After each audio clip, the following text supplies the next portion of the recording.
김성훈 차장 구속영장 기각이 확인시켜준 사실. 사법부가 윤석열 내란을 옹호하고 있습니다.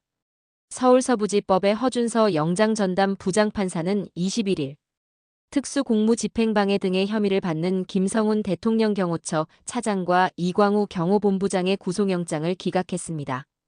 허 부장판사는 구속영장을 기각하며 범죄 혐의의 피의자가 다툴 여지가 있고 지금 단계에서의 구속은 피의자의 방어권을 지나치게 제한한다라고 했습니다. 이어 범죄 혐의 입증에 필요한 증거 대부분이 충분히 수집된 가운데 현재까지 수집된 증거 자료의 정도, 수사의 경과 등에 비추어 피의자가 증거를 인멸할 염려가 있다는 점에 관한 소명이 있다고 보기 부족하다라고 했습니다. 온 국민은 김 차장의 지휘 아래 경호처가 공수처의 윤석열 체포영장 집행을 가로막은 것을 봤습니다. 허 부장판사는 공수처의 공무집행을 가로막은 김 차장의 행위가 위법하지 않다고 판단한 것입니다. 여기에 허 부장판사는 김 차장이 증거를 인멸할 염려에 대해 소명이 부족하다고 했습니다. 이미 경호처 직원을 통해 김 차장이 비화폰 서버 삭제 지시를 내렸다는 것이 알려졌지만 이를 인정하지 않았습니다. 결국 직위원 판사가 윤석열을 탈옥시킨 데 이어 허 부장판사가 김 차장 등의 구속영장을 기각한 것은 사법부도 윤석열 내란에 동조하며 옹호하는 세력이라는 것을 확인시켜줬습니다. 법원이 김 차장의 구속영장을 기각한 것은 또 하나의 사실을 확인시켜줍니다. 윤석열 정권에서 윤석열이 아닌 김건희가 실세이고 내란에 김건희가 깊이 개입했다는 것입니다. 김 차장은 김건희 라인입니다.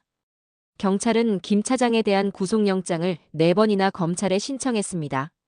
앞서 3번은 검찰이 구속영장 신청을 반려했습니다. 서울고검 영장심의위원회가 열리고 구속영장 청구가 적정하다는 권고 끝에 검찰은 구속영장을 법원에 청구했습니다. 하지만 검사는 영장실질검사가 열리는 법정에 출석하지 않았습니다. 김 차장을 구속할 의지가 없었습니다. 그리고 법원은 김 차장의 4번째 구속영장을 기각했습니다. 결국 검찰, 법원이 한 통 속으로 김 차장을 구속하지 않으려고 안간힘을 쓰고 있습니다. 윤석열 내란 이후 김건희의 활동은 알려진 것이 거의 없습니다. 최근 윤석열 체포 이후 경호처 직원들에게 총을 운운하며 질타했다는 것이 드러났을 뿐입니다. 윤석열 내란의 밤부터 지금까지 김건희가 관저에서 무슨 일을 꾸미고 있었는지, 누구에게 연락했는지 등등은 김건희가 가진 비화폰을 통해 확인되거나 측근의 증언이 있어야 합니다. 비화폰 관리를 하는 사람, 김건희와 항상 가까운 거리에 있던 사람, 한남동 관저와 서울구치소를 부지런히 오갔던 사람은 김 차장입니다. 김 차장이 구속되면 내란 수사의 칼날이 김건희에게 갈 수 있기에 검찰과 법원이 기를 쓰고 김 차장의 구속을 막는 것이라 할 수 있습니다.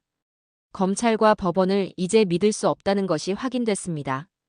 윤석열 내란의 실체를 밝히기 위해 내란 특검법을 비롯해 내란 행위자 처벌을 위한 특별법 제정이 필요해 보입니다.